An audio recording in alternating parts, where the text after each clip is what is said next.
please give me 1 year. I'm pushing this brand called Galaxy Boy.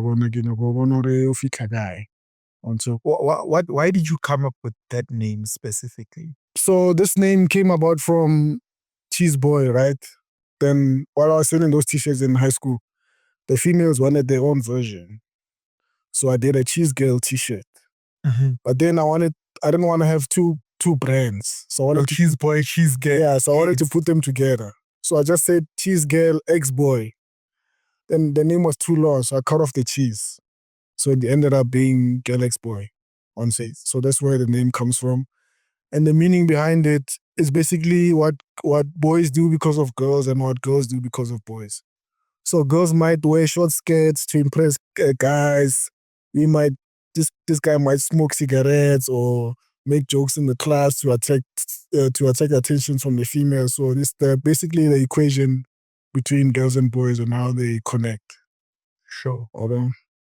So yeah, 2012, I dropped out of school. My parents agreed to give me a year. If nothing happens during this year, I'll go back, get a degree, get a job, and live a normal life. That's the deal, right? Yeah, that's the deal. Yeah. So if nothing happens after this 1 year, you go back to school, you get your degree, you get a job, you move on. Sure. So now, 2012, I start designing for Amakip. You dropped out.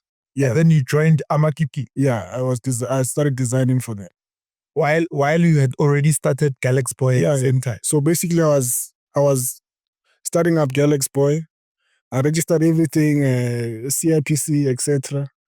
Then Kosana decided to give me a job to design, because I was also always designing, but obviously I wasn't producing anything. I was just designing. Like in the studio there where you spend most of the time, where he saw. Yeah, with an artist's computer, I was designing on Photoshop, on Paint, showing him the stuff. Then he decided, no, you know what, come work for us, designing. You helped me design the winter collection for 2012.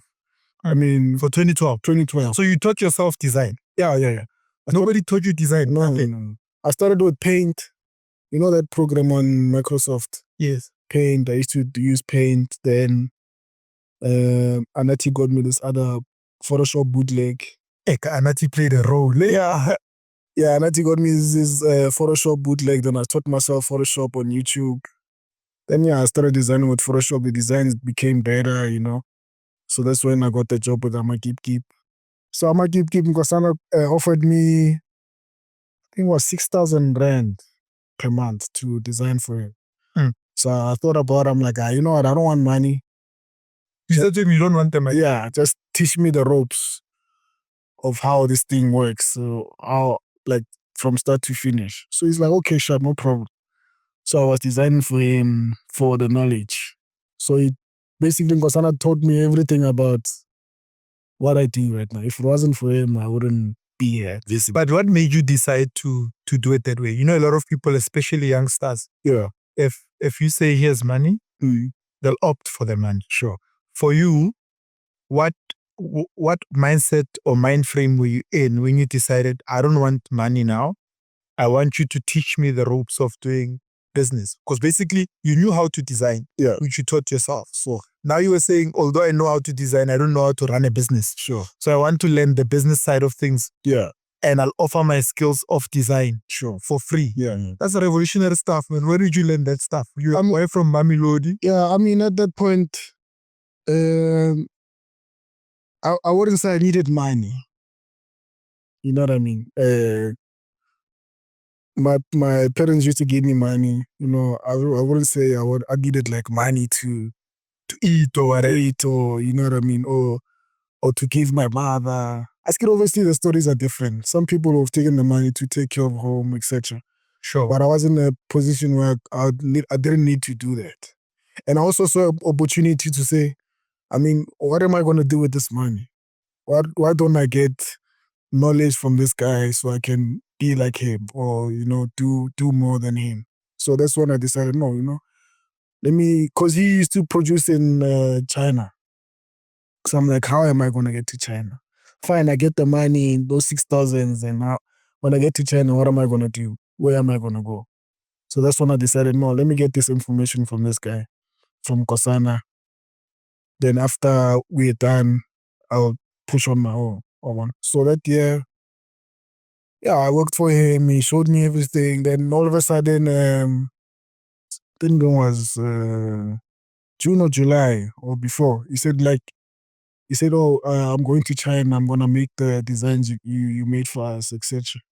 I'm like, You're going to print the design, yeah, the designs you made. yeah. So like The June collection. sure. So I'm like, can I come with you? I was like, okay, well, just organize 10,000 for the flight. Then the rest I'll take care of. Yeah, rent to my. In 2012, it was a lot. Yeah, I rent to my dad. I'm like, yo, I went to your dad. yeah, and sure, I need 10,000 for the flight. I need to go. I want to go to China. But dad's like, okay, no problem. Here's money. He booked the flight. Then we off to China. I think we were also with the Les when we went to China. The Les, yeah, he's a singer as well. Yeah, right as a rapper. He was actually shooting a music video there. Back in the days, I'm a kid used to shoot a lot of music videos for rappers. So basically, they would find the music video, then they'll plug in their t-shirts, yeah. So we flew to China, shooting the music video. When I got to China, my eyes were wide open. Like, hey, where do we go? How old are you at that point? I think I was 21 or 22. Yeah, 22. Flew to China, my eyes are open. I'm looking at everything, every street, every corner we turn. I'm recording with my brain, like, yo, we go here. So we go to the factories, we produce the stuff.